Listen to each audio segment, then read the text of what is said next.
रामपाल जी परमेश्वर जी की जय हो।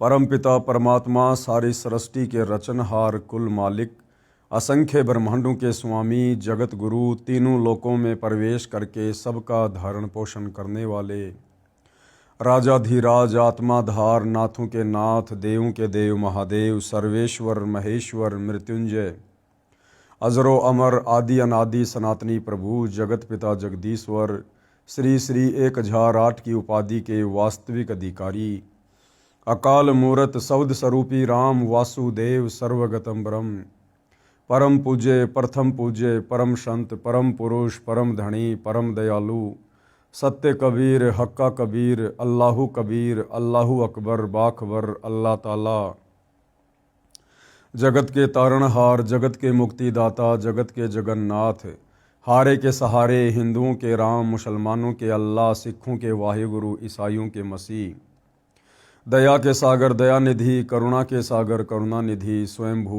परिभू संकट मोचन कष्ट हरण मंगल करण दुख भंजन अविगत कबीर निर्विकार निर्विषम परमात्मा अलय अलेख सतगुरु आदि अनादि सतगुरु असली मर्यादा पुरुषोत्तम असली राम असली कृष्ण असली घनश्याम असली मुरारी राजाओं के राजा महाराजाओं के महाराजा शहंशाहों के शहंशाह सम्राटों के सम्राट भगवानों के भगवान अल्लाहों के अल्लाह प्रभुओं के प्रभु मसीहाओं के मसीह सच्चे वाहिगुरु बाबाओं के बाबा पीरों के पीर सेठों के सेठ जगत सेठ सावड़सा सेठ सर्वगुण संपन्न अनंत कोटि कलाओं के स्वामी अनंत कोटि ब्रह्मांडों के नायक योगियों में महायोगी ध्यानियों में महाध्यानी सिद्धों में परम सिद्ध ज्ञानियों में तत्वज्ञानी ब्रह्म ज्ञानी महाज्ञानी परम ज्ञानी सर्वश्रेष्ठ ज्ञानी विज्ञानी युवा कबीर समर्थ कबीर असमवात अमित ओजा सच्चे रहनुमा करीम अल्लाह सुभान अल्लाह दुनिया के अंतिम पैगंबर 8 सितंबर 1951 से गांव धनाना जिला सोनीपत हरियाणा भारतवर्ष की पावन भूमि पे प्रकट रियल कल की भगवान श्री नारायण साकार हरि श्री बाबा साहेब नूर अनंत परमात्मा सच्चे दरवेश सच्चे बाखबर संत श्रोमणी सतगुरु रामपाल जी परमेश्वर जी के चरण कमल में साध संगति से जुड़े हुए देश विदेश से आप और हम सभी सत्सेवक भाई बहनों का अनंत कोटि दंडवत प्रणाम। सत्साई भाई और बहनों, बहुत बड़ी दया बहुत बड़ी मेहर पूज्य गुरुदेव भगवान की परमेश्वर रामपाल जी की जिनके शुभ आशीर्वाद से विशेष आशीर्वाद से आप और हम सभी भाई बहनों को विशेषकर हिंदू समाज से जुड़े श्रद्धालुओं को अपने पवित्र हिंदू धर्म के सदग्रंथों के विषय में गीता वेद 18 पुराण उपनिषद मनुस्मृतियाँ और साथ में अध्यात्म को लेकर विशेष तौर पर जानकारी प्राप्त हो रही है, क्योंकि सतगुरु रामपाल जी ने अपने कर कमल से पवित्र पुस्तक हिंदू साहिबान नहीं समझे गीता वेद पुराण इस पुस्तक को लिखकर इसके अंदर अध्यात्म के विषय में वो खजाना डाल दिया है जो खजाना आज से पहले हमारे किसी भी धर्मगुरु ने अपने कर कमल से लिखित पुस्तकों में मुख कमल से किए हुए सत्संगों में कभी किसी को बताया ही नहीं, क्योंकि उन्हें स्वयं अध्यात्म के विषय में कंप्लीट जानकारी नहीं थी। और ये कंप्लीट जानकारी ना होने के चलते सदियों से भगत समाज भक्ति और भगवान से कोसों दूर रहा है, भगवान से मिलने वाले सुखों से वंचित रहा है। मानव जन्म जो पूर्ण मोक्ष प्राप्ति के लिए मिलता है इस विशेष प्रयोजन से दूर रहा है। हमारे पूर्वज शास्त्र अनुकूल सत साधना ना करने के चलते हमारे धर्म गुरुओं के द्वारा भ्रमित साधना करने के चलते भूत योनि में चले गए, प्रेत योनि में चले गए, पितृ योनि में चले गए, नरक में चले गए, लख 84 योनियों में चले गए। और आज हमारे वही धर्मगुरु और 2 कदम आगे बढ़ाते हुए हमारे से उन पूर्वजों के श्राद्ध निकलवाए जाते हैं जिस श्राद्ध कर्म को पाखंड पूजा में गिना जाता है। क्योंकि गीता अध्याय 9 श्लोक नंबर 25 श्राद्ध निकालने को पाखंड पूजा कहती है। श्राद्ध निकालने वाले भूत बनते हैं। तो भाइयों और बहनों, अध्यात्म की जानकारी के अभाव में हमारे भ्रमित धर्म गुरु भी मरने के उपरांत अपने अनमोल मनुष्य जीवन को बर्बाद कर गए और लाखों करोड़ों की संख्या में परमात्मा चाहने वाली आत्माओं को भी भक्ति मार्ग की गलत दिशा देकर उनके मनुष्य जीवन को भी बर्बादी की ओर धकेल गए। अब दया करी सतगुरु रामपाल जी ने इस पृथ्वी पर प्रकट होकर हमें सत्य आध्यात्मिक जानकारी दे रहे हैं और हमारे उस बिगड़ते हुए मनुष्य जीवन को संवारने का मौका दे रहे हैं। तो भाइयों और बहनों, सतगुरु रामपाल जी के कर कमल से लिखित पवित्र पुस्तक हिंदू साहिबान नहीं समझे गीता वेद पुराण, इसके ऊपर लगभग 14 वीडियो बन चुके हैं। इसी क्रम में आज हमारा ये 15वें नंबर का वीडियो है और प्रत्येक वीडियो में विशेषकर हिंदू समाज से जुड़े श्रद्धालुओं को बहुत ही गहन जानकारी प्राप्त हो रही है और काफ़ी कुछ समझने के बाद हिंदू समाज से जुड़े भाई बहन अपनी हर प्रकार की शंकाएं सतगुरु रामपाल जी के समक्ष व्यक्त कर रहे हैं और सतगुरु रामपाल जी उनकी प्रत्येक आध्यात्मिक शंका का सबूतों के साथ में जवाब दे रहे हैं। तो पिछले वीडियो में आप जी ने बहुत अच्छे से काफ़ी कुछ अध्यात्म के विषय में जान लिया है कि ब्रह्मा विष्णु महेश ये 3 देवता हैं और तीनों एक एक गुण युक्त हैं। रजगुण ब्रह्मा है, सतगुण विष्णु जी है, तमोगुण शंकर जी हैं। इन्हीं को त्रिगुणमयी माया कहा जाता है और इसी त्रिगुणमयी माया के माध्यम से इनके पिता काल निरंजन ज्योति निरंजन इस काल ब्रह्म ने पूरे प्राणी समुदाय को अपने जाल में फंसा रखा है। इस काल की भक्ति से भी मोक्ष नहीं है, दुर्गा की भक्ति से भी मोक्ष नहीं है, ब्रह्मा विष्णु महेश की भक्ति से भी मोक्ष नहीं है, अन्य देवी देवताओं की भक्ति साधना से भी मोक्ष नहीं है। ना तीर्थों पर जाने से, ना धाम पूजा करने से, ना पिंड भरने से, ना पितरों की पूजा करने से, ना कावड़ लाने से, ना पैदल यात्रा करने से। मोक्ष का मार्ग हमारे धर्मशास्त्रों में वर्णित है, लेकिन हमारे धर्मगुरु तत्व ज्ञान के अभाव में वो आध्यात्मिक खजाना हमें निकाल कर दे नहीं पाए। तो बहुत सारी जानकारी होने के बाद धीरे धीरे हिंदू समाज से जुड़े श्रद्धालु आगे से आगे अपनी जिज्ञासा रखते हैं, सवाल करते जा रहे हैं और इसी कड़ी में उनका जो अगला सवाल है सतगुरु रामपाल जी से वो ये है कि पूजा तथा साधना में क्या अंतर है। यानी हिंदू धर्म से जुड़े भाई बहन कह रहे हैं कि आप जी एक तरफ तो कहते हो कि गीता बोलने वाले इस काल ब्रह्म की भक्ति से भी मोक्ष नहीं है, फिर ब्रह्मा विष्णु महेश की भक्ति से भी मोक्ष नहीं है क्योंकि आपने गीता अध्याय 7 श्लोक नंबर 12 से 15, गीता अध्याय 7 श्लोक नंबर 20 और 23 दिखा दिया है। फिर आप जी कहते हैं कि मैं अपने भक्तों को ब्रह्मा विष्णु महेश की भक्ति के मंत्र देता हूँ, दुर्गा का मंत्र देता हूँ। ये बात हमारे समझ में नहीं आई। आप संत रामपाल जी एक तरफ तो कहते हैं कि ब्रह्मा विष्णु महेश की भक्ति से मोक्ष नहीं है, इस ब्रह्म की भक्ति से मोक्ष नहीं है, और फिर आप अपने भक्तों को इनकी भक्ति के मंत्र भी देते हैं। तो ये दोनों बातें कैसे? तो इसके लिए गुरुदेव भगवान हमें समझा रहे हैं कि भाई साधना और पूजा इन दोनों में रात दिन का अंतर है।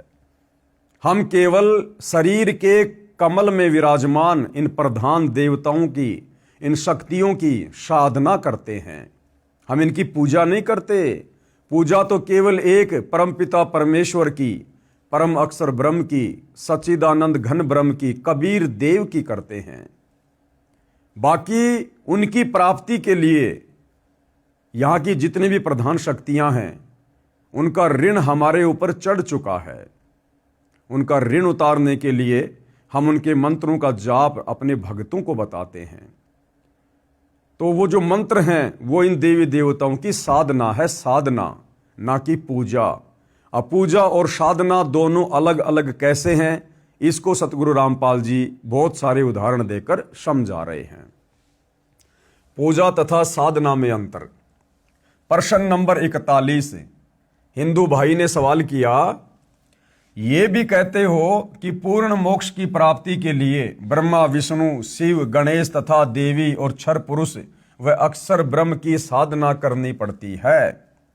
दूसरी ओर ये भी कह रहे हो कि ब्रह्मा, विष्णु, शिव अन्य देवता हैं, क्षर ब्रह्म यानी ये काल, इसकी भी पूजा भक्ति योग्य नहीं है, केवल परम अक्षर ब्रह्म यानी कबीर देव की ही पूजा या भक्ति करनी चाहिए। तो ये दोनों बातें कैसे?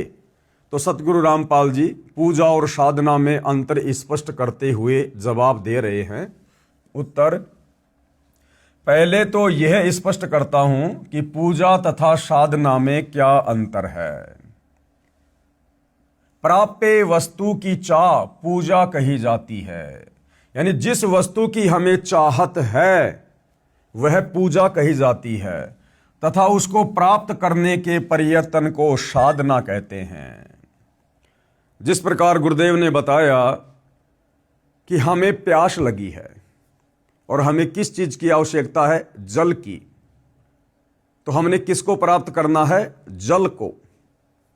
अब जल को प्राप्त करने के लिए हमने क्या करना पड़ेगा, हमने हैंडपंप लगाना पड़ेगा।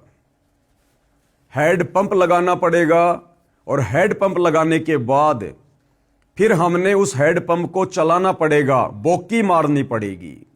उसके बाद हमें वो इच्छित वस्तु जल प्राप्त होगी। तो ठीक इसी प्रकार पूजा और साधना में अंतर को समझिए। जिस वस्तु को हमने प्राप्त करना है उसकी हमने पूजा करनी है, लेकिन उसको प्राप्त करने के लिए हमने जिन जिन वस्तुओं की आवश्यकता पड़ेगी, जैसे हैंडपंप की, बोकी लगाने की, तो वो साधना है। जब हम हैंडपंप को लगाकर उसको बोकी मारेंगे, उसकी साधना करेंगे, तो हमें वो इच्छित वस्तु जल प्राप्त होगी जिसकी हमें चाहत है। तो हैंडपंप और बोकी साधन है, साधन, और इच्छित वस्तु क्या है, जल। ठीक इसी प्रकार पूर्ण ब्रह्म परमात्मा और उसका सनातन परम धाम सतलोक जो हमें चाहिए, हम पूजा तो करेंगे उस परमपिता परमेश्वर की, लेकिन उनको प्राप्त करने के मार्ग में हमने शरीर में बने हुए जो कमल चक्र हैं और इनमें जो प्रधान देवी देवता हैं, हमने उनकी भी साधना करनी पड़ेगी। 21 ब्रह्मांड के स्वामी काल निरंजन की भी हमने साधना करनी पड़ेगी, ओम नाम की, क्योंकि हम इसके 21 ब्रह्मांड में युगों युगों से रह रहे हैं, हम इसके कर्जवान हो चुके हैं। ये 21 ब्रह्मांड इस काल ने, ज्योति निरंजन ने, इस क्षर पुरुष ने, ब्रह्मा विष्णु महेश के पिताजी ने, इस गीता बोलने वाले काल ब्रह्म ने सतलोक में तपस्या करके परमपिता परमेश्वर कबीर साहिब जी से प्राप्त किए थे, और हम इसके साथ इसके 21 ब्रह्मांड में आ गए। तो ये 21 ब्रह्मांड इस काल के द्वारा प्राप्त किए गए हैं तपस्या करके, और हम इसके ब्रह्मांडों में रह रहे हैं, खा रहे हैं, पी रहे हैं, सूर्य से धूप ले रहे हैं, पृथ्वी पर अन्न उगाकर खा रहे हैं, जल पी रहे हैं, फल फ्रूट खा रहे हैं, अनाज पैदा कर रहे हैं, हवा ले रहे हैं। तो हम सभी आत्माओं के ऊपर इस काल ब्रह्म का ऋण चढ़ा हुआ है, और जब तक हम इसका ऋण नहीं उतारेंगे तब तक ये हमें आगे जाने का रास्ता नहीं देगा, क्योंकि परमात्मा ने ये एक विधान बना रखा है। तो ओम नाम की हम इस काल ब्रह्म की साधना करेंगे, और इसका जो कर्जा हमारे ऊपर चढ़ा हुआ है हम इसको दे देंगे। ओम नाम की कमाई हम इसको समर्पित कर देंगे। उसके बाद ये काल अपने विधान अनुसार, जो इसने गीता अध्याय 18 श्लोक नंबर 66 में कहा है कि सर्वधर्मान परित्यज्य माम एकम शरणम व्रज अहम तवा सर्व पापे भी मोक्षयामि मा शुचि, कि अर्जुन जब तुझे वो तत्वदर्शी संत मिल जाए और तुझे सनातन परम धाम की भक्ति मिल जाए, उसके बाद तू मेरे ओम नाम की कमाई और मेरे स्तर के जितने भी धर्म यज्ञ हैं उनकी कमाई तू मुझे समर्पित कर देना। सर्व धर्मान परित्यज्य माम, मुझे दे देना। और एकम शरणम व्रज, उस एक अद्वितीय परमात्मा की शरण में चले जाना, मैं तुझे ऋण मुक्त कर दूंगा। इसलिए भाई और बहनों, पूजा और साधना में अंतर होता है। तो चाहे इस ब्रह्म के ओम नाम का जाप हो, चाहे ब्रह्मा विष्णु महेश का जाप हो, चाहे दुर्गा जी का जाप हो, चाहे गणेश जी का जाप हो, जो सतगुरु रामपाल जी हमें नाम दीक्षा के समय देते हैं, हम केवल इन प्रधान देवी देवताओं की साधना कर रहे हैं, साधना, ना कि इनकी पूजा। पूजा तो हमने एकमात्र परमपिता परमेश्वर कबीर साहिब की करनी है, जो हमारा इष्ट है। तो गुरुदेव भगवान ने कितने अच्छे से समझाया है, जो प्राप्य वस्तु की चाह पूजा कही जाती है, यानी जिस चीज को हमने प्राप्त करना है उसकी चाहत पूजा कही जाती है। तो हमने प्राप्त करना है कबीर साहिब सतलोक, तथा उसको प्राप्त करने के प्रयत्न को साधना कहते हैं। उदाहरण, जैसे हमें जल प्राप्त करना है, ये हमारा प्राप्य है, हमने जल की चाह है। जल की प्राप्ति के लिए हैंडपंप लगाना पड़ेगा। हैंडपंप लगाने के लिए जो जो उपकरण प्रयोग किए जाएंगे, बोकी लगाई जाएगी, यह प्रयत्न है। इसी प्रकार परमेश्वर का वह परम पद प्राप्त करना हमारी चाहत है, यानी सतलोक प्राप्त करना, जहां जाने के पश्चात साधक लौटकर संसार में नहीं आता है। हमारा प्राप्य परमेश्वर तथा उनका सनातन परम धाम है। परमेश्वर कौन? कबीर साहिब। और उनका सनातन परम धाम क्या? सतलोक, जहां जाने के बाद साधक लौटकर संसार में वापस नहीं आता। अब उस परमेश्वर को और उसके सनातन परम धाम सतलोक को प्राप्त करने के लिए, उसको प्राप्त करने के लिए किया गया नाम जाप, हवन यज्ञ आदि आदि साधना है। उस साधना से पूज्य वस्तु परमात्मा प्राप्त होगा। यानी जब हमारी भक्ति कंप्लीट हो जाएगी तो हमें सतलोक में परमानेंट जगह मिल जाएगी और हमें वहां परमपिता परमेश्वर कबीर साहिब मिलेंगे। जैसे सवाल नंबर 13 के उत्तर में स्पष्ट किया है, वही सटीक उदाहरण है। उस पूर्ण मोक्ष के लिए 3 बार में दीक्षा क्रम पूरा करना होता है। दूसरा उदाहरण भाई और बहनों, जैसे हम अपने बच्चे को स्कूल भेजते हैं और हमारा टारगेट है कि हमने बच्चे को डॉक्टर बनाना है, डॉक्टर। तो चाहत क्या है? डॉक्टर बनने की। चाहत क्या है? वो नौकरी प्राप्त करने की। लेकिन डॉक्टर बनने के लिए, वो चाहत पूरी करने के लिए उस बच्चे ने स्कूल में जाना पड़ेगा, उसने पढ़ाई करनी पड़ेगी, उसने ट्यूशन करना पड़ेगा, उसने कोचिंग ज्वाइन करनी पड़ेगी। तो डॉक्टर बनने के लिए वो जो मेहनत कर रहा है, जो पढ़ाई लिखाई कर रहा है, वो साधना है। वो पढ़ाई लिखाई करना डॉक्टर बनने के लिए साधना है, साधना। उस साधना को किए बिना, उस पढ़ाई को किए बिना वो बच्चा डॉक्टर की नौकरी प्राप्त नहीं कर सकता, डिग्री प्राप्त नहीं कर सकता। तो ठीक इसी प्रकार हमने प्राप्त करना है सतलोक, और सतलोक का राजा परमपिता परमात्मा कबीर साहिब। लेकिन उस प्राप्ति के लिए हमने इस काल के 21 ब्रह्मांड की सभी प्रधान मुख्य शक्तियों की साधना करनी पड़ेगी। और सतलोक प्राप्त करने के लिए, पूर्ण मोक्ष के लिए 3 बार में दीक्षा क्रम पूरा करना होता है। 3 बार में सतगुरु रामपाल जी दीक्षा क्रम को पूरा करते हैं। और 3 बार में कौन कौन सी दीक्षा दी जाती है, किस प्रकार से दी जाती है, उसका विवरण सतगुरु रामपाल जी बता रहे हैं कि किन किन शक्तियों के मंत्र सतगुरु रामपाल जी 3 बार की दीक्षा में अपने अनुयायियों को देते हैं। सबसे पहला जो मंत्र है उसको कहते हैं प्रथम नाम दीक्षा।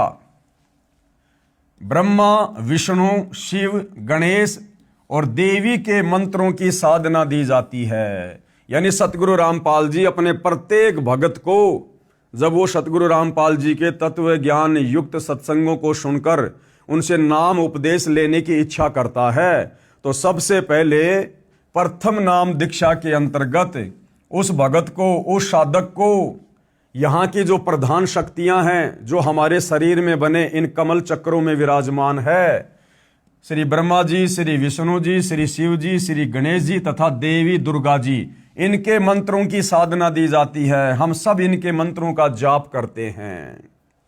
दूसरी बार में जो दीक्षा दी जाती है, दूसरी बार में क्षर ब्रह्म तथा अक्षर ब्रह्म के 2 अक्षर मंत्र जाप दिए जाते हैं। दूसरी बार में जो दीक्षा दी जाती है उसको शतनाम कहते हैं, शतनाम। तो जो शतनाम होता है उसमें 2 मंत्र होते हैं। एक मंत्र है 21 ब्रह्मांड के स्वामी, ये गीता बोलने वाला जो भगवान है काल ब्रह्म, ब्रह्मा विष्णु महेश का पिता, इस काल ब्रह्म का मंत्र है। और दूसरा मंत्र अक्षर पुरुष का है जिसके 7 संग ब्रह्मांड हैं, अर्थात गीता जी अध्याय 15 श्लोक नंबर 16 में 2 भगवान बताए गए हैं, 2 पुरुष बताए गए हैं, क्षर और अक्षर। तो क्षर पुरुष ये गीता का ज्ञान देने वाला काल ब्रह्म है और अक्षर पुरुष इससे ऊपर 7 संग ब्रह्मांडों का स्वामी है। तो इन दोनों भगवानों के मंत्र सतगुरु रामपाल जी दूसरी बार की नाम दीक्षा में देते हैं, जिसको शतनाम कहते हैं, जिसको संतों ने सतनाम कहा है। गीता अध्याय 17 श्लोक 23 में 3 नाम हैं, ओम तत् सत। तो जो ओम है ये इस काल ब्रह्म का है और ये जो ये तत् है ये अक्षर पुरुष का है। तो दूसरी जो दीक्षा है उस दीक्षा में ये 2 मंत्र दिए जाते हैं।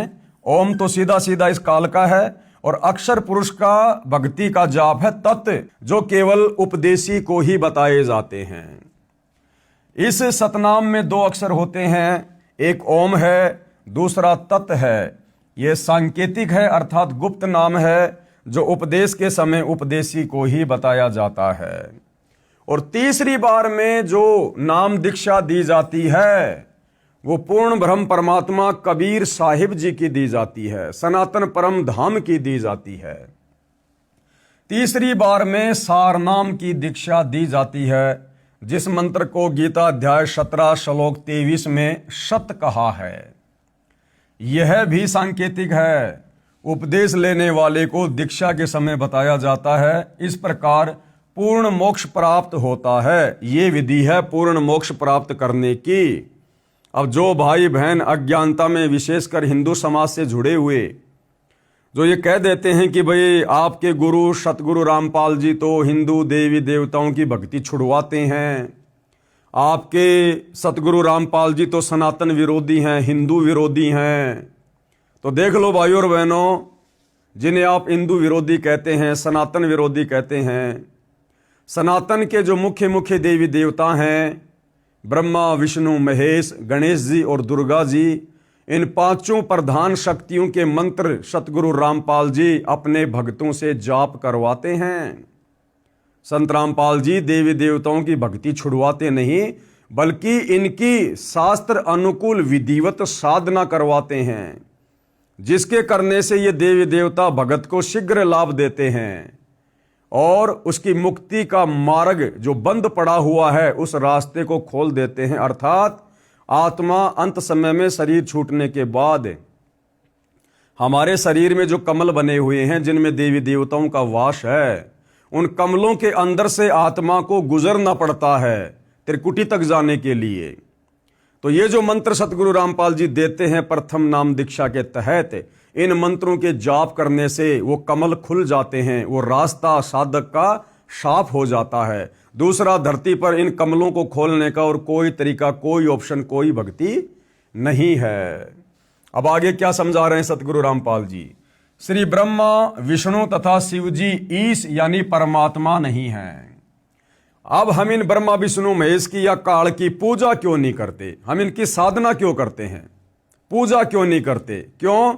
क्योंकि ये परमात्मा नहीं है, ये परमेश्वर नहीं है। और पूजा केवल एक परमात्मा की करनी चाहिए जो गीता जी हमें कह रही है।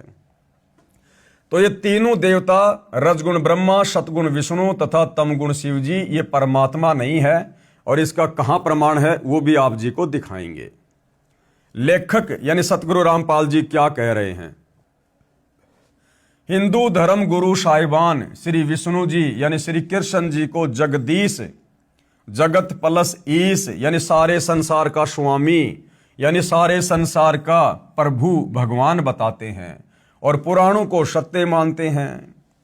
पेश है सबूत श्री शिव महापुराण से, जो कि गीता प्रेस गोरखपुर से प्रकाशित है। कि श्री विष्णु जी, श्री ब्रह्मा जी तथा श्री शिव जी ईश नहीं है, अर्थात ये भगवान नहीं है, ये परमात्मा नहीं है, ये जगदीश नहीं है। इनका जन्म मृत्यु होता है और इनका पिता काल ब्रह्म है। पेश है शिव महापुराण, गीता प्रेस गोरखपुर से प्रकाशित के विद्वेश्वर खंड के अध्याय 5 व 10 की फोटोकॉपी। संक्षिप्त शिव पुराण, ये गीता प्रेस गोरखपुर से प्रकाशित है।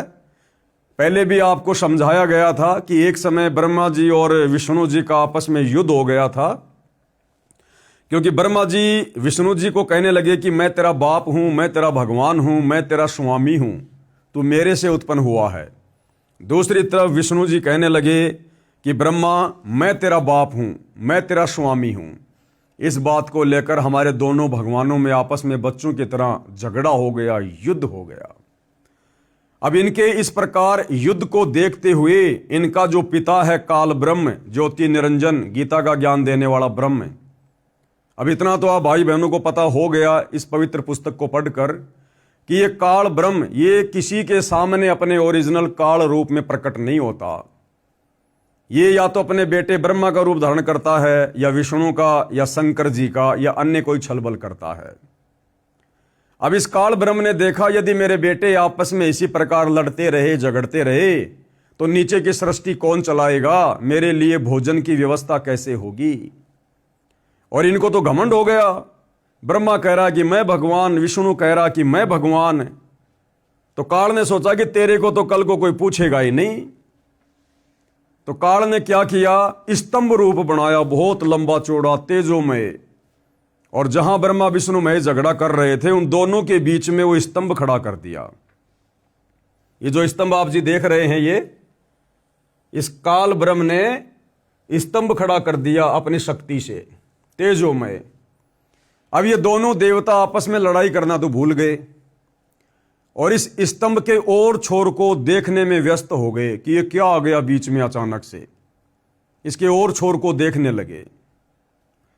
इतने में भाई और बहनों वहां पर ये काल ब्रह्म, ये ज्योति निरंजन, गीता का ज्ञान देने वाला क्षर पुरुष अपने बेटे शिव जी का रूप धारण करके वहां प्रकट हो गया और अपनी पत्नी दुर्गा को पार्वती रूप बनाया और कहने लगा कि तुम दोनों भगवान नहीं हो पुत्रों, तुम दोनों भगवान नहीं हो।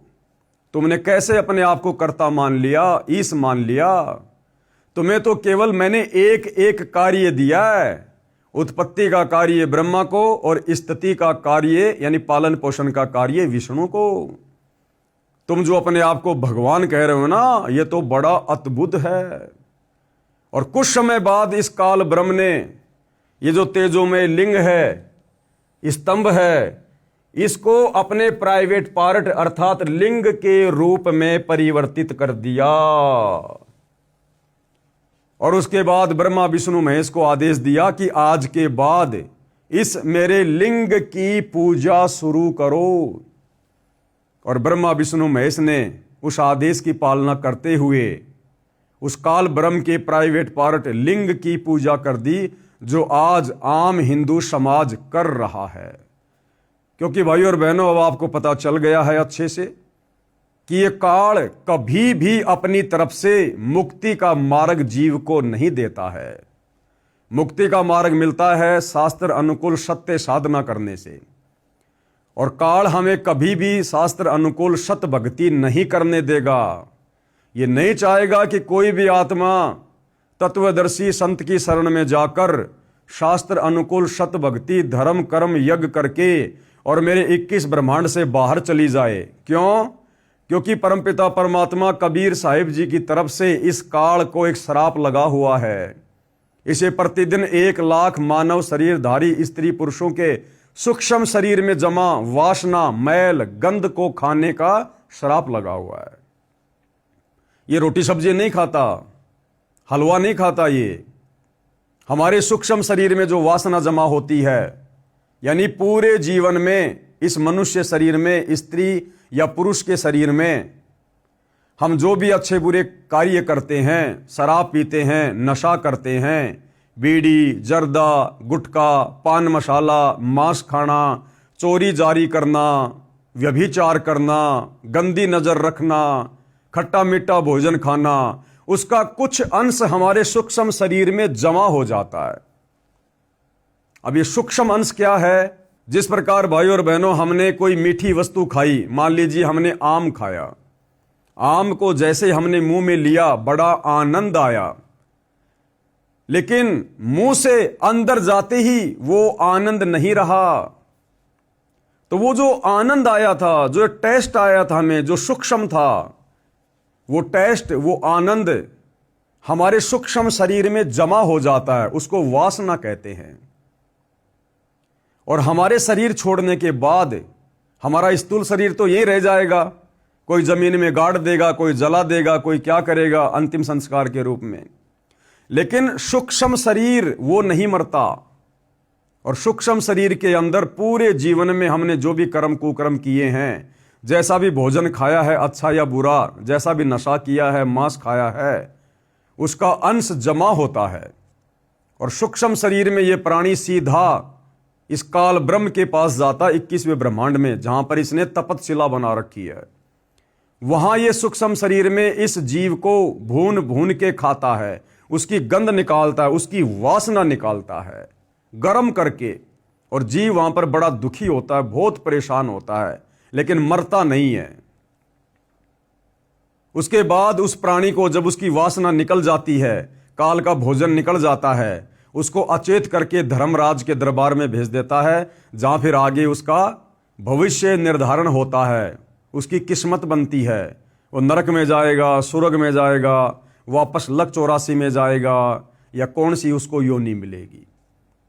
तो इस प्रकार से भाइयों और बहनों, ये काल कभी नहीं चाहता कि कोई भी प्राणी मेरे किस ब्रह्मांड में, यहां तक कि इसके तीनों पुत्र ब्रह्मा विष्णु महेश भी सत भक्ति कर लें। ये अपने तीनों बेटे ब्रह्मा विष्णु महेश को भी अध्यात्म के नाम पर भ्रमित रखता है, सच्चा ज्ञान नहीं होने देता। इसलिए ये काल हमें कभी भी सत्य साधना से परिचित नहीं होने देता, क्योंकि हम सब इसका भोजन है यहां पर। तो काल ने हमारे को भक्ति और भगवान के नाम पर और अधिक भटकाने के लिए अपनी प्राइवेट पार्ट लिंग की पूजा जगत में शुरू करवा दी, जो विशेषकर पूरा हिंदू समाज कर रहा है। अब देखते हैं भाइयों और बहनों, हिंदू धर्मशास्त्र से, ये हिंदू धर्मशास्त्र है, ये प्रमाणित है, कोई इसको झुटला नहीं सकता। सदियों से हमारे धर्म गुरु हमें दिखाते आ रहे हैं, पढ़ाते आ रहे हैं, इनकी कथा करते आ रहे हैं। ये शिव महापुराण है, गीता प्रेस गोरखपुर से प्रकाशित है। इसके विद्वेश्वर खंड के अध्याय 5 व 10 की फोटोकॉपी है। ये सचित्र है, ये चित्र आपके सामने है। ये श्री ब्रह्मा जी हैं, ये श्री विष्णु जी हैं। पहले दोनों युद्ध कर रहे थे, बीच में काल ने स्तंभ खड़ा कर दिया। बाद में अपने बेटे शंकर के रूप में खुद प्रकट हो गया, अपनी पत्नी दुर्गा को पार्वती रूप बनाकर उसको प्रकट कर दिया, और फिर इस स्तंभ को अपने प्राइवेट पार्ट लिंग के रूप में चेंज कर दिया, और अपने दोनों बेटों को आज्ञा दी कि आज के बाद जगत में इस लिंग की पूजा करो। तो ब्रह्मा विष्णु महेश के माध्यम से फिर पूरे संसार में ये लिंग पूजा शुरू हो गई। ये आदि अधूरी छोटी घटिया ओछी साधना शुरू हो गई, क्योंकि काल नहीं चाहता कि कोई भी सत्य साधना करके यहां से बाहर निकल जाए। तो ये देखिएगा संक्षिप्त शिव पुराण। पुत्रों, ये काल ब्रह्म अपने बेटे शंकर का रूप धारण करके ब्रह्मा विष्णु महेश के पास आके क्या बोला? पुत्रों, तुम दोनों ने तपस्या करके प्रसन्न हुए मुझ परमेश्वर से सृष्टि और स्थिति नाम 2 ये कृत्य प्राप्त किए हैं। कि भाई ब्रह्मा और विष्णु क्या कह रहा है ये इन दोनों को? पुत्रों यानी बेटो, अर्थात बोलने वाला कौन हुआ? ब्रह्मा विष्णु महेश का पिता ये काल, कि आप दोनों ने मेरी तपस्या करके, मेरी भक्ति करके, और आपने 2 कार्य प्राप्त किए हैं। सृष्टि यानी सृष्टि की उत्पत्ति ब्रह्मा, और स्थिति यानी पालन पोषण करने का कार्य विष्णु। ये दोनों तुम्हें बहुत प्रिय हैं। इसी प्रकार मेरी विभूति स्वरूप रुद्र और महेश्वर में 2 अन्य उत्तम कृत्य संहार और तिरोभाव मुझसे प्राप्त किए हैं। अब देखना भाइयों और बहनों, ध्यान देना कि बोलने वाला कौन है। ये बोलने वाला काल है, ब्रह्मा विष्णु महेश का पिता। देखो, सबसे पहले इसने ब्रह्मा और विष्णु को कहा क्या?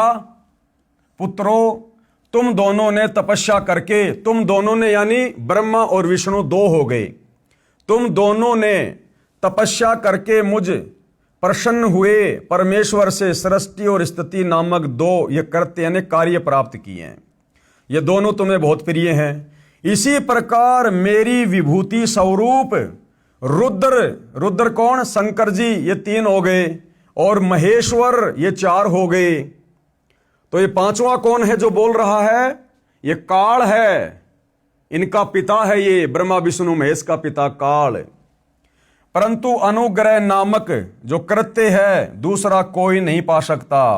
रुद्र और महेश्वर अपने कर्म को भूले नहीं हैं, इसलिए मैंने उनके लिए अपनी समानता प्रदान की है।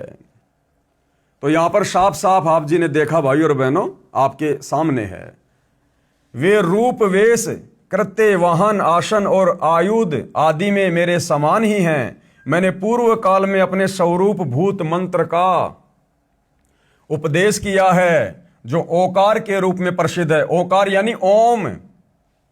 और गीता अध्याय 8 श्लोक नंबर 13, ये गीता ज्ञान देने वाला काल ब्रह्म क्या कह रहा है कि मेरा तो एक ओम मंत्र है। ओम इति एक अक्षर ब्रह्म व्यवहारण माम अनुस्मरण ये पर्याति तजन देहम सयाति परमाम गतिम।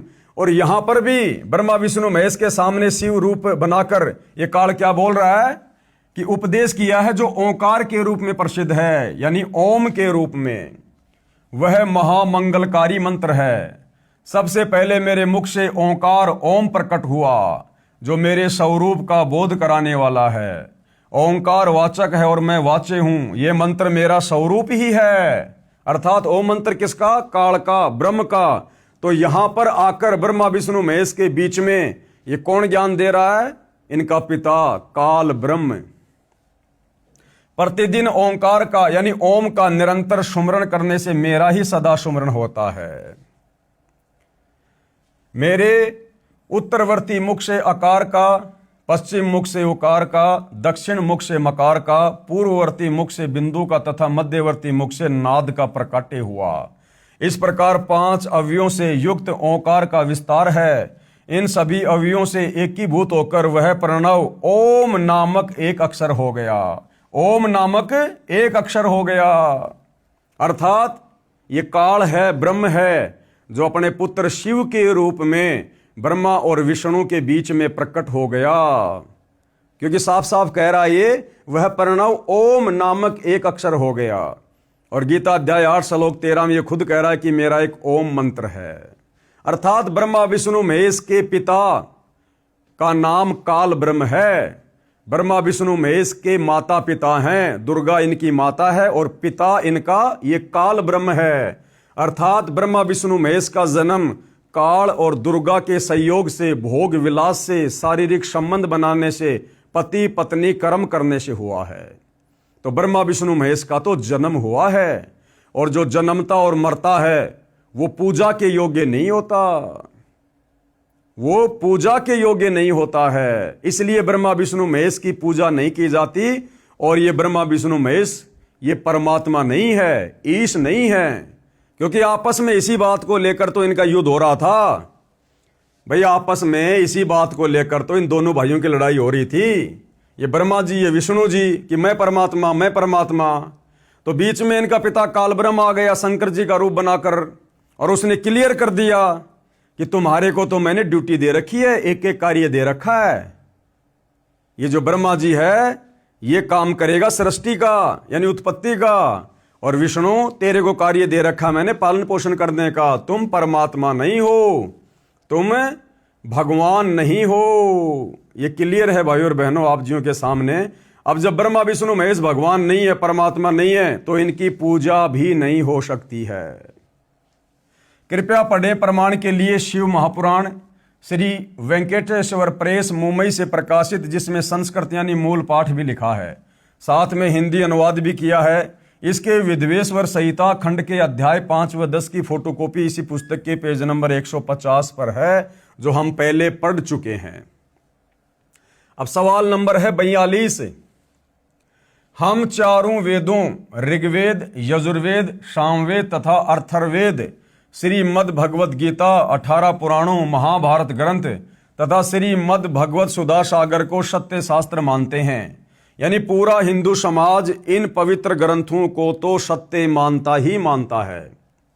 इन्हीं सदग्रंथों को आधार मानकर ज्ञान बताते हैं तथा साधना बताते हैं। श्री कृष्ण उर्फ श्री विष्णु, श्री शिवजी, श्री देवी दुर्गा की पूजा करने को कहते हैं। श्राद्ध करना बताते हैं, देव पूजा करते हैं तथा करवाते हैं। अब वो जो हिंदू भाई है, अब वो सतगुरु रामपाल जी से क्या सवाल कर रहा है कि हम जो हिंदू है ना, हम विशेषकर जो 4 वेद हैं, ऋग्वेद, यजुर्वेद, सामवेद तथा अथर्ववेद, श्रीमद् भगवत गीता, 18 पुराण, महाभारत ग्रंथ तथा श्रीमद् भगवत सुधा सागर को सत्य शास्त्र मानते हैं और इन्हीं सदग्रंथों को आधार मानकर ज्ञान बताते हैं तथा साधना यानी भक्ति बताते हैं। श्री कृष्ण उर्फ श्री विष्णु, श्री शिवजी, श्री देवी दुर्गा जी की पूजा भी करते हैं और श्राद्ध भी निकलवाते हैं और देव पूजा करते हैं तथा करवाते हैं। तो अब सतगुरु रामपाल जी क्या कह रहे हैं? उत्तर, दास यानी संत रामपाल दास बताना चाहता है कि श्रीमद् भगवत गीता अध्याय 16 श्लोक 23-24 में क्या कहा है। गीता जी अध्याय 16 श्लोक नंबर 23 और 24 में साफ साफ कहा है। श्लोक 23 में कहा कि शास्त्र विधि को त्याग कर, शास्त्र क्या है? ये सारे शास्त्र हैं जो अभी नाम बताए गए हैं, चारों वेद, गीता जी, 18 पुराण, श्रीमद् भागवत गीता जी, सुधा सागर, ये सारे शास्त्र हैं। तो गुरुदेव भगवान कह रहे हैं कि गीता क्या कह रही है, गीता बोलने वाला काल ब्रह्म क्या कह रहा है अध्याय 16 श्लोक 23 में कि अर्जुन, शास्त्र विधि को त्याग कर, यानी इन तमाम प्रकार के सदग्रंथों में जिस भक्ति करने का आदेश है उस भक्ति को त्याग कर जो मनमानी भक्ति करते हैं, मनमाना आचरण करते हैं, मनमाने मंत्रों का जाप करते हैं, कहते हैं उनको ना कोई सिद्धि प्राप्त होती है, ना कोई रिद्धि प्राप्त होती है और ना ही मरने के बाद उनकी गति अर्थात मोक्ष होता है। अध्याय 16 श्लोक 23, जो पुरुष यानी साधक भगत शास्त्र विधि को त्याग कर अपनी इच्छा से मनमाना आचरण करता है, यानी जो शास्त्रों में वर्णित साधना नहीं है वह साधना शास्त्र विधि त्याग कर स्वेच्छा से आचरण करना कहा है, वह न तो सिद्धि को प्राप्त होता है, यानी ना तो उसका कोई कार्य सिद्ध होगा, न वो परम गति को प्राप्त होता है, यानी मरने के बाद उसका मोक्ष नहीं होगा, गधा कुत्ता सुअर बनेगा, नरक में जाएगा, न सुख को ही और ना किसी प्रकार का भक्ति से उसे कोई लाभ होगा। अब सबूत के लिए पढ़िए गीता अध्याय 16 श्लोक 23 की फोटोकॉपी इसी पुस्तक के पेज नंबर 86 पर, जो कि आपको कई बार पहले दिखा दी है। अब अध्याय 16 श्लोक 24 क्या कह रहा है? अब गीता जी का अध्याय 16 श्लोक 24 क्या कह रहा है कि हे अर्जुन, इससे तेरे लिए कर्तव्य यानी जो भक्ति साधना करनी चाहिए और अकर्तव्य यानी जो भक्ति साधना नहीं करनी चाहिए उसके लिए शास्त्र ही प्रमाण है। यानी अर्जुन, कौन सी भक्ति साधना करनी चाहिए, कौन सी नहीं करनी चाहिए, किस देव की पूजा करनी चाहिए, कौन से धर्म कर्म और यज्ञ करने चाहिए, इसके लिए शास्त्र ही प्रमाण है। यानी चारों वेद, गीता जी और 5वां वेद सूक्ष्म वेद, केवल यही प्रमाण है। किसी के कहने से, किसी के बहकाने से आप जी ने मनमुखी रूप से साधना नहीं करनी है, मंत्रों का जाप नहीं करना, हवन यज्ञ धार्मिक अनुष्ठान नहीं करने, अन्यथा ना रिद्धि को प्राप्त होगे, ना सिद्धि मिलेगी और ना ही परम गति होगी। ऐसा जानकर तू शास्त्र विधि से नियत कर्म कर, यानी शास्त्रों में जो भक्ति कर्म करने के लिए आदेश है वही कर, यानी शास्त्रों में जो नहीं लिखा है वह न कर, जो शास्त्रों में वर्णित है यानी लिखा है वही साधना कर।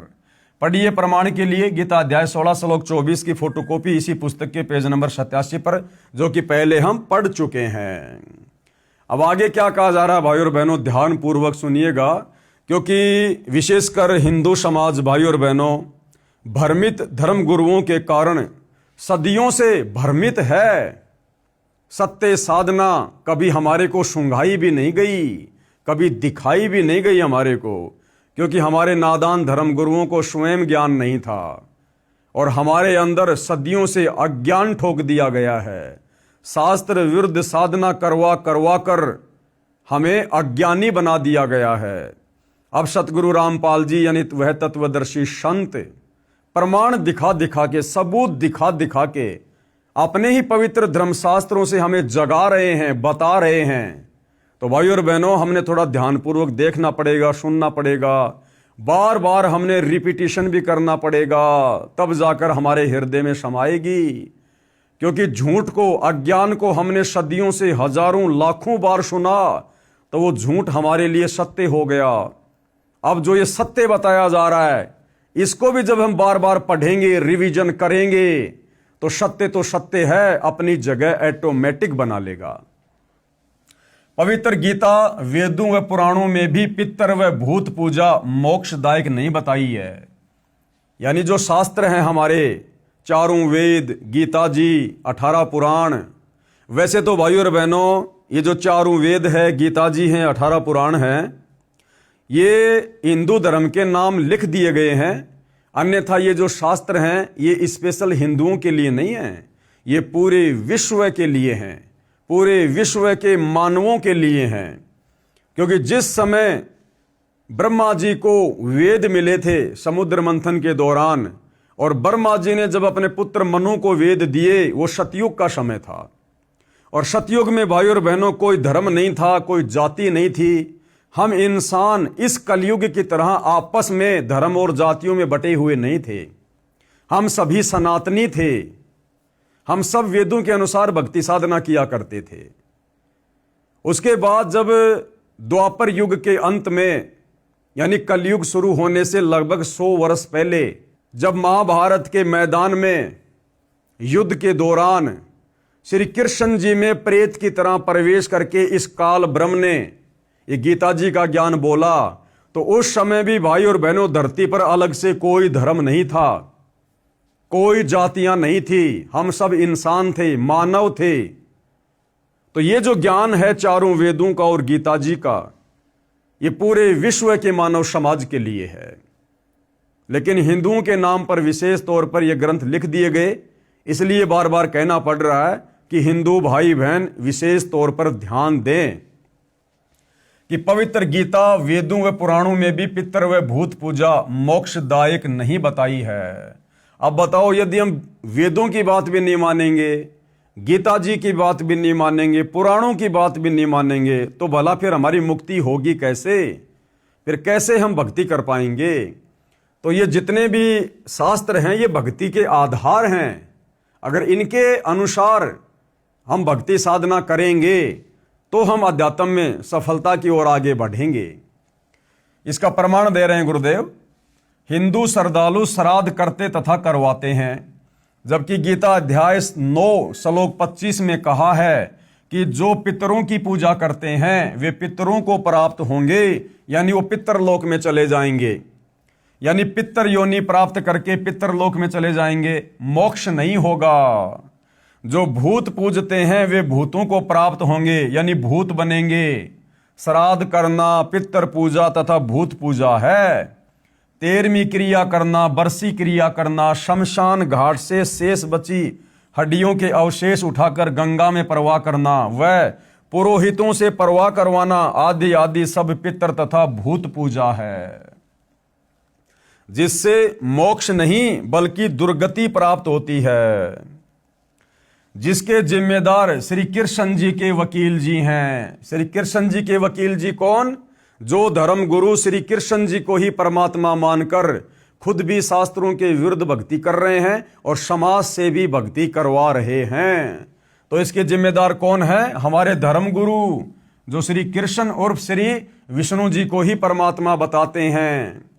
और ये भी कहते हैं कि श्राद्ध कर्म तो भगवान रामचंद्र जी ने वनवास के दौरान अपने पिता श्री दशरथ जी का भी किया था कि भैया श्राद्ध तो निकालना चाहिए, क्योंकि वनवास के दौरान श्री रामचंद्र जी ने भी अपने पिता दशरथ के श्राद्ध निकाले थे। सीता जी ने अपने हाथों से भोजन बनाया था। जब ब्राह्मण श्राद्ध का भोजन खा रहे थे, उसी पंक्ति में सीता जी ने अपने ससुर दशरथ जी को भोजन खाते आंखों देखा। सीता ने घूंघट निकाला और श्री रामचंद्र को बताया, दशरथ जी स्वर्ग से श्राद्ध खाने आए थे, इसलिए श्राद्ध कर्म करना चाहिए। ये हमारे धर्मगुरु कहते हैं। अब विचार करो भाई और बहनों, एक तरफ तो कहते हैं कि रामचंद्र जी के पिता दशरथ जी मरने के बाद में स्वर्ग चले गए थे और फिर स्वर्ग से श्राद्ध खाने के लिए धरती पर आए थे। अब विचार करो भाई और बहनों, फिर वो काहे का स्वर्ग है जिसमें भोजन भी खाने को नहीं मिलता? उस स्वर्गवासी को भोजन करने के लिए भी नीचे धरती पर आना पड़ा। तो भाई और बहनों, इससे क्या सिद्ध होता है कि श्री रामचंद्र जी के पिता दशरथ जी ने शास्त्र अनुकूल साधना नहीं की। उनके धर्म गुरुओं ने उनको शास्त्रों के अनुसार साधना नहीं करवाई, जिसके चलते दशरथ जी को स्वर्ग भी प्राप्त नहीं हुआ। वो पितर योनि में चले गए। पितर योनि में वो भूत बने और उसके बाद श्राद्ध का भोजन खाने के लिए वो नीचे धरती पर आए, जब रामचंद्र जी ने दशरथ जी के श्राद्ध निकाले थे वनवास के समय। अगर वो स्वर्ग में होते तो क्या स्वर्ग में भोजन नहीं मिलता? फिर काहे का स्वर्ग है वो, जिसको भोजन खाने के लिए भी धरती पर आना पड़ रहा है? तो भाई और बहनों, ये उल्टी साधना सतयुग से चली हुई है, सतयुग से। जब आप जी पहले की वीडियो देखेंगे, इस पुस्तक को पढ़ेंगे, तो आपको पता चलेगा कि सतयुग की शुरुआत में 1,00,000 वर्ष तक सत्य साधना हुआ करती थी शास्त्रों के अनुसार। उसके बाद से, यानी ऋषभ देव जी के बाद से, ये सत्य साधना धीरे धीरे लुप्त होती चली गई। ऋषि मुनि साधु संत महात्मा अपने अपने भक्ति अनुभव समाज में ज्यादा फैलाने लगे, मनमुखी साधना अधिक करवाने लगे। वेदों को पढ़ते अवश्य थे, लेकिन वेदों को समझना कोई बच्चों का काम नहीं है। तत्वदर्शी संत की शरण बिना वेदों के सार को नहीं समझा जा सकता। तो इतने लंबे समय से भाई और बहनों, हमारे पूर्वज जो शरीर छोड़ते थे, वो शास्त्र विरुद्ध साधना करने के चलते कोई तो भूत योनि में जाता था, कोई प्रेत योनि में जाता था, कोई पितर योनि में जाता था। अर्थात ये योनियां भी 84 लाख योनियों के अंतर्गत आती हैं, प्रेत योनि, पितर योनि और भूत योनि। तो हमारे धर्मगुरु हवाला देते हैं फिर श्राद्ध का समर्थन करते हुए कि ये श्राद्ध तो रामचंद्र जी ने वनवास के दौरान अपने पिता दशरथ के भी निकाले थे, हमें भी निकालने चाहिए। अरे भैया, श्री रामचंद्र जी ने तो अपनी गर्भवती पत्नी को अयोध्या से भी निकाल दिया था। तो क्या आज हम सभी हिंदू भाई बहनों को भी अपनी अपनी गर्भवती पत्नियों को घर से बाहर निकाल देना चाहिए क्या? श्री रामचंद्र जी ने तो अपनी धर्मपत्नी सीता की अग्नि परीक्षा भी ली थी, तो क्या हम भी जला दें अपनी अपनी पत्नियों को? कहने का मतलब है, ये कोई तुक नहीं बनता है अपनी बात को ऊपर रखने का। अब सतगुरु रामपाल जी क्या जवाब दे रहे हैं? इन्होंने, किन लोगों ने? हमारे ज्ञानहीन धर्म गुरुओं ने, श्री कृष्ण जी के वकीलों ने। इन्होंने यानी शास्त्र विधि त्याग कर मनमाना आचरण करने व करवाने वालों ने ही दशरथ जैसी नेक आत्माओं को गलत साधना करने के लिए प्रेरित करके भूत व पितर बनवाया। फिर वह श्राद्ध ही खाएगा। उसे स्वर्ग के पकवान कहां से मिलेंगे या मोक्ष कहां से मिलेगा? गीता में चारों वेदों वाला ज्ञान संक्षिप्त में कहा है। गीता अध्याय 9 श्लोक 25 में श्राद्ध और पिंड दान आदि कर्मकांड को गलत कहा है। अरे हमारी गीता जी हिंदुओं का सर्वश्रेष्ठ शास्त्र, जिसको हम सिरोधार्य मानते हैं, नित्य जिसका पाठ करते हैं, ये गीता जी खुद मना कर रही है कि भैया श्राद्ध मत निकालो। श्राद्ध निकालोगे तो भूत बनोगे, भूत अपने पूर्वजों के पास जाओगे। जो तुम्हारे दादा परदादा जिनके तुम श्राद्ध निकाल रहे हो ना, वो भूत बने हुए हैं, तुम भी वहीं जाओगे अगर उनकी पूजा करोगे तो। और ये पिंड दान करना, ये सब भूत पूजा में आता है। मरने के बाद अस्थियां गंगा जी में ले जाकर डालना, उसकी 13 माही करना, 6 माही करना, उसकी समाधि बना के पूजना, उसकी बरसी मनाना, ये सब भूत पूजा में आता है। अगर हम ये कर्मकांड करेंगे जिनका वेदों में, गीता में कहीं कोई उल्लेख नहीं है, तो हम भी मरने के बाद उसी दुर्गति को प्राप्त होंगे। गीता में चारों वेदों वाला ज्ञान संक्षिप्त में कहा है। गीता अध्याय 9 श्लोक 25 में श्राद्ध व पिंड आदि कर्मकांड को गलत कहा है। मार्कंडे पुराण में भी प्रमाण है कि वेदों में पितृ पूजा, भूत पूजा यानी श्राद्ध करना अविद्या यानी मूर्खों का कार्य बताया है। अब बताओ, एक तरफ तो हम अपने आप को हिंदू कहते हैं और हिंदुओं का सर्वश्रेष्ठ ग्रंथ गीता जी, हम गीता जी की भी बात नहीं मान रहे, हम गीता जी के अनुसार भी साधना नहीं कर रहे, तो काहे के तो हम हिंदू हैं भाई, और काहे के फिर हम धार्मिक व्यक्ति हैं। तो गुरुदेव कह रहे हैं कि ये श्राद्ध निकालना, पिंड दान करना, ये तो वेदों में भी आदेश नहीं है और मार्कंडे पुराण में भी इस प्रकार की साधना, श्राद्ध निकालना, पिंड भरना, इसको अविद्या यानी मूर्खों की साधना बताया है। पेश है प्रमाण के लिए गीता अध्याय 9 श्लोक 25 की फोटोकॉपी। अब गीता जी क्या कह रही है? यान्ति देवव्रता देवान पितरन यान्ति पितृव्रता भूतानि यान्ति भूतेजा यान्ति मद्या जिनय अपि माम।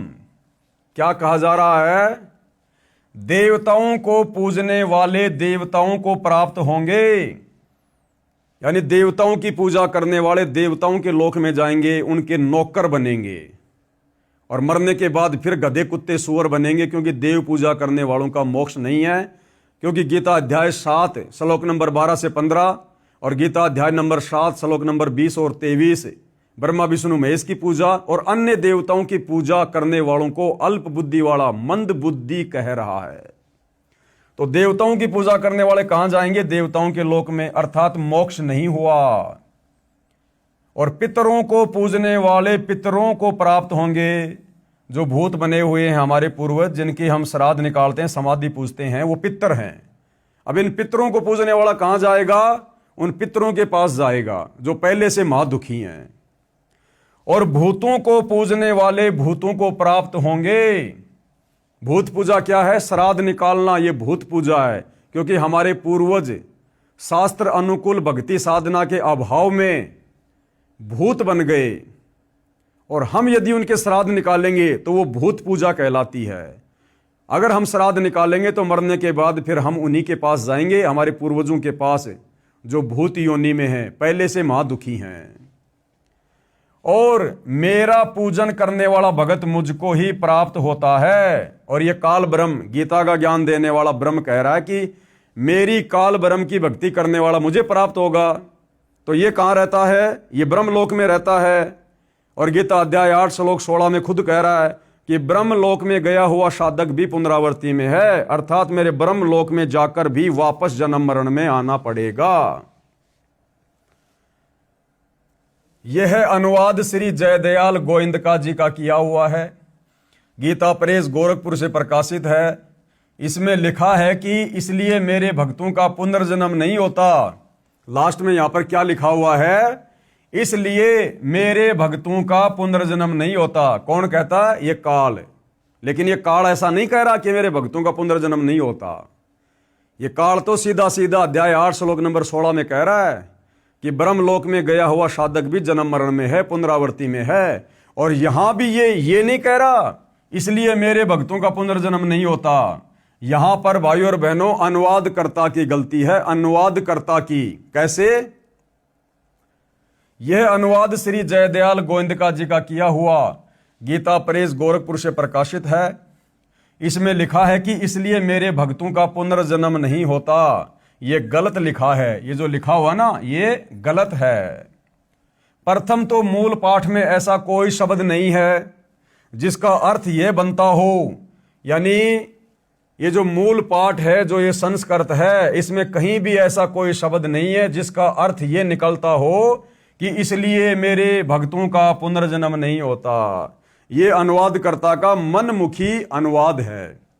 दूसरे गीता ज्ञान देने वाले ने, यानी इस ब्रह्म ने, गीता अध्याय 2 श्लोक 12 में, गीता अध्याय 4 श्लोक 5 में और गीता अध्याय 10 श्लोक 2 में स्पष्ट किया है कि मेरा पुनर्जन्म होता है। भाई जब इस काल का खुद का पुनर्जन्म होता है, ये खुद जन्म और मृत्यु में है, तो भला ये फिर यहां कैसे कहेगा कि मेरे भक्तों का पुनर्जन्म नहीं होता? जब ये भगवान ब्रह्म खुद जन्म और मरण में है, पुनर्जन्म में है, तो यहां फिर ये क्यों कहेगा कि इसलिए मेरे भक्तों का पुनर्जन्म नहीं होता? तो यहां पर ये अनुवादकर्ता की अपनी मनमुखी सोच है जो अनुवाद इसने किया है। ये तो बार बार जन्मता और मरता है। जब गीता ज्ञानदाता स्वयं जन्मता मरता है तो पुजारी का जन्म मरण कैसे समाप्त हो सकता है? श्री कृष्ण के वकील साहिबानों, यानी कृष्ण जी को पूर्ण परमात्मा मानने वाले धर्मगुरुओं, हिंदू धर्मगुरुओं ने जनता को झूठा ज्ञान बताकर भ्रमित कर रखा है, अनमोल मानव जन्म बर्बाद करवा रहे हैं। इसके बाद भाई और बहनों 7वां अध्याय है, पवित्र पुस्तक हिंदू साहिबान नहीं समझे गीता वेद पुराण।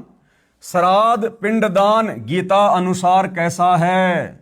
यानी श्राद्ध निकालना, पिंडदान करना, ये सब कुछ करने का आदेश गीता जी में है या नहीं है? तो इसके विषय में बताया जा रहा है। आप यानी श्री कृष्ण जी के वकील, यानी श्री कृष्ण जी को पूर्ण परमात्मा मानने वाले धर्मगुरु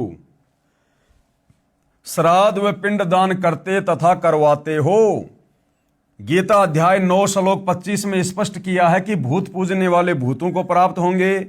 श्राद्ध करना, पिंडदान करना ये भूत पूजा है, ये व्यर्थ साधना है। पुराणों में कुछ वेद ज्ञान है, यानी पुराणों में कुछ वेद ज्ञान है, जिस आधार से पुराणों में भी ये लिखा हुआ है कि ये पिंडदान करना, श्राद्ध निकालना ये भूतों की पूजा है जो भगत ने नहीं करनी चाहिए। अब ये श्राद्ध और पिंडदान के विषय में भाई और बहनों एक रुचि ऋषि की कथा है जो कि श्री मार्कंडेय पुराण में लिखी हुई है। इस कथा को जब हम पढ़ेंगे तो बिल्कुल स्पष्ट हो जाएगा, क्लियर हो जाएगा कि हमारे चारों पवित्र वेदों में ये श्राद्ध निकालना, पिंडदान भरना, भूत पूजा करना, इसको मूर्खों की भक्ति कहा है, अविद्या कहा है इसको। श्राद्ध पिंडदान के प्रति रुचि ऋषि का वेदांत। मार्कंडेय पुराण में रोचे ऋषि के जन्म की कथा आती है।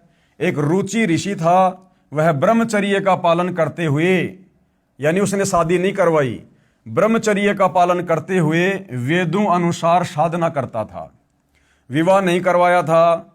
रुचि ऋषि के पिता, दादा, परदादा तथा तीसरे दादा सब पितर यानी भूत योनि में भूखे प्यासे भटक रहे थे। उस रुचि ऋषि के बाप, उसका दादा, उसका परदादा, उसका तीसरा दादा, वो भी ब्राह्मण थे, धर्मगुरु थे, वो भी कर्मकांड करवाया करते थे, वो भी वेदों को पढ़ा करते थे। लेकिन वेदों को पढ़ने के बावजूद तत्व ज्ञान के अभाव में वे खुद वेदों के विरुद्ध साधना किया करते थे, जिस कारण से शरीर छोड़ने के बाद रुचि ऋषि के पूर्वज भूत योनि में चले गए, उनकी मुक्ति नहीं हुई। एक दिन उन चारों ने रुचि ऋषि को दर्शन दिए तथा कहा कि बेटा, आपने विवाह क्यों नहीं किया? विवाह करके हमारे श्राद्ध करना।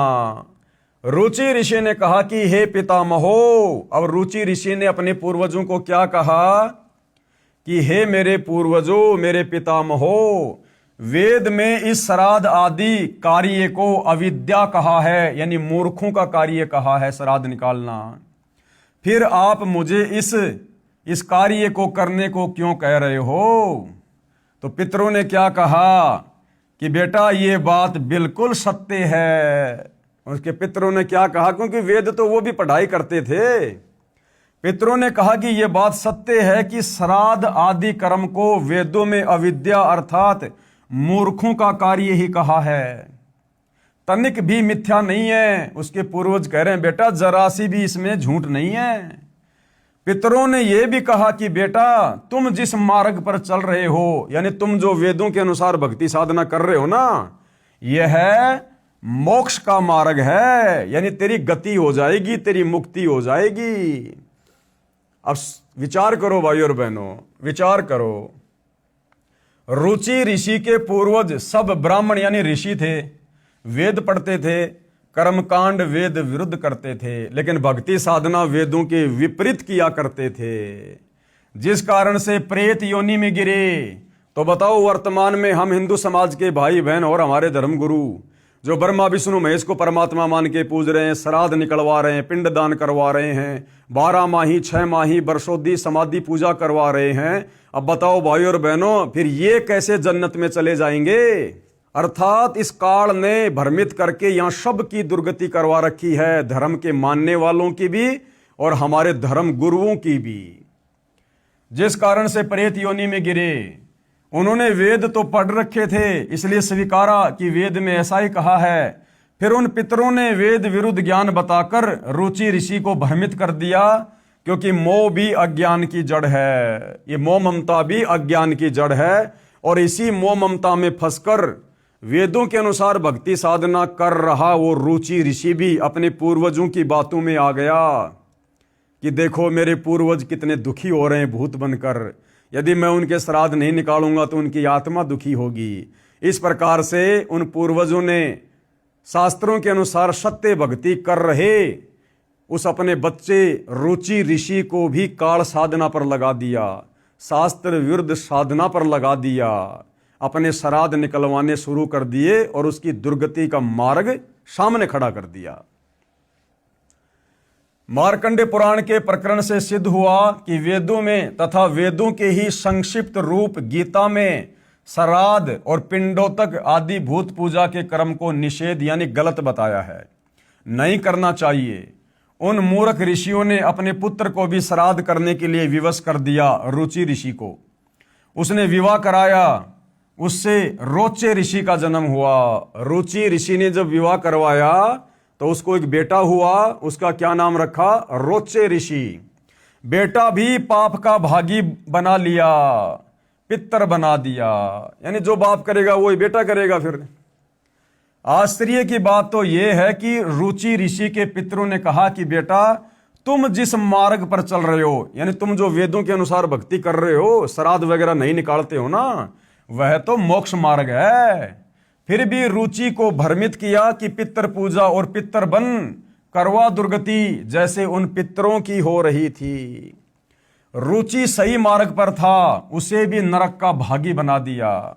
ऐसे कर्म हैं इन हिंदू धर्म गुरुओं के। धिक्कार है ऐसे लोगों को जो मानव जाति को भ्रमित करके उनका अनमोल मानव जीवन नष्ट करवा रहे हैं, स्वयं भी दुर्गति को प्राप्त हो रहे हैं। पेश है प्रमाण के लिए संक्षिप्त मार्कंडे पुराण के अध्याय रोचे मनु की उत्पत्ति कथा से संबंधित प्रकरण की फोटोकॉपी। अब ये सारी बातें भाई और बहनों अपनी तरफ से नहीं बोली जा रही, अपनी तरफ से सतगुरु रामपाल जी एक शब्द भी नहीं बोलते हैं। जो बातें उन्होंने कही है, हर एक बात का प्रमाण हमारे हिंदू धर्म के पवित्र धर्म शास्त्रों से दे रहे हैं। वो चाहे वेदों के श्लोक हों, चाहे गीता जी के श्लोक हों, चाहे 18 इन पुराणों में से कोई कथा हो। तो ये जो बात अभी उन्होंने कही है रुचि ऋषि के विषय में, ये संक्षिप्त मार्कंडे पुराण में लिखी हुई है, जो 18 पुराणों में से एक है। रोचे मनु की उत्पत्ति कथा। अब देखिएगा, मार्कंडे जी कहते हैं, ब्रह्मन पूर्व काल की बात है, प्रजापति रुचि ममता और अहंकार से रहित इस पृथ्वी पर विचरते थे। उन्हें किसी से भय नहीं था, वे बहुत कम सोते थे। उन्होंने न तो अग्नि की स्थापना की थी और न ही अपने लिए घर ही बना रखा था। वे एक बार भोजन करते और बिना आश्रम के ही रहते थे। उन्हें सब प्रकार की आसक्ति से रहित एवं मुनिवर्ती से रहते देख उनके पितरों ने उनसे कहा, उस रुचि ऋषि को वेदों के अनुसार सत साधना करते हुए देखकर उसके उन भूत बने हुए उन पूर्वजों ने, उन पितरों ने क्या कहा? पितर बोले, बेटा विवाह स्वर्ग और अपवर्ग का हेतु होने के कारण एक पुण्य कर्म कार्य है, उसे तुमने क्यों नहीं किया? गृहस्थ पुरुष यानी शादीशुदा व्यक्ति समस्त देवताओं, पितरों, ऋषियों और अतिथियों की पूजा करके पुण्यमय लोकों को प्राप्त करता है। अरे नादानो, फिर तुमने क्यों नहीं प्राप्त किए वो पुण्यमय लोक? तुम भी तो वही साधना किया करते थे देवी देवताओं की, फिर तुम्हें वो पुण्यमय लोक प्राप्त क्यों नहीं हुए? तुम क्यों भूत बने हुए फिर रहे हो? वह स्वाहा के उच्चारण से देवताओं को, सवधा के शब्दों से पितरों को तथा अन्नदान आदि से भूत आदि प्राणियों एवं अतिथियों को उनका भाग समर्पित करता है। बेटा, हम ऐसा मानते हैं कि गृहस्थ आश्रम को स्वीकार न करने पर तुम्हें इस जीवन में कलेश पर कलेश उठाना पड़ेगा तथा मृत्यु के बाद और दूसरे जन्म में भी कलेश ही भोगने पड़ेंगे। यानी उल्टा ज्ञान दे रहे हैं वो पितर कि बेटा, अगर तू शादी नहीं करवाएगा तो इस जन्म में भी कलेश पे कलेश होंगे और अगले जन्मों में भी तेरे जीवन में दुख ही दुख ही होंगे, कलेश ही कलेश होंगे। रुचि ने क्या कहा कि हे पितृगण, परिग्रह मात्र ही अत्यंत दुख एवं पाप का कारण होता है। रुचि ऋषि ने क्या कहा कि हे मेरे पितरों, मेरे पूर्वजों, परिग्रह मात्र यानी शादीशुदा जीवन ही सबसे ज्यादा दुख और ये कलेश का कारण होता है तथा उससे मनुष्य की अधोगति होती है। यही सोचकर मैंने पहले स्त्री संग्रह नहीं किया, यानी शादी नहीं की। मन और इंद्रियों को नियंत्रण में रखकर जो यह आत्म संयम किया जाता है वह भी परिग्रह करने पर मोक्ष का साधन नहीं होता। ममता रूप कीचड़ में सना हुआ होने पर भी यह आत्मा को परिग्रह शून्य चित्त रूपी जल से प्रतिदिन धोया जाता है। वह श्रेष्ठ प्रयत्न है। जितेंद्रिय विद्वानों को चाहिए कि वे अनेक जन्मों द्वारा संचित कर्म रूपी पड़ में सने हुए आत्मा का सदा सना रूपी जल से प्रक्षालन करें। पितर बोले, बेटा, जितेंद्रिय होकर आत्मा का प्रक्षालन करना उचित ही है, किंतु तुम जिस पर चल रहे हो वह मोक्ष का मार्ग है। उस रुचि ऋषि के पितर क्या कह रहे हैं कि बेटा, जिस मार्ग पर तुम चल रहे हो ना वह मोक्ष मार्ग है। ये है वो रुचि ऋषि और ये है उसके वो पूर्वज जो शास्त्रों के विरुद्ध साधना करके भूत बने हुए हैं।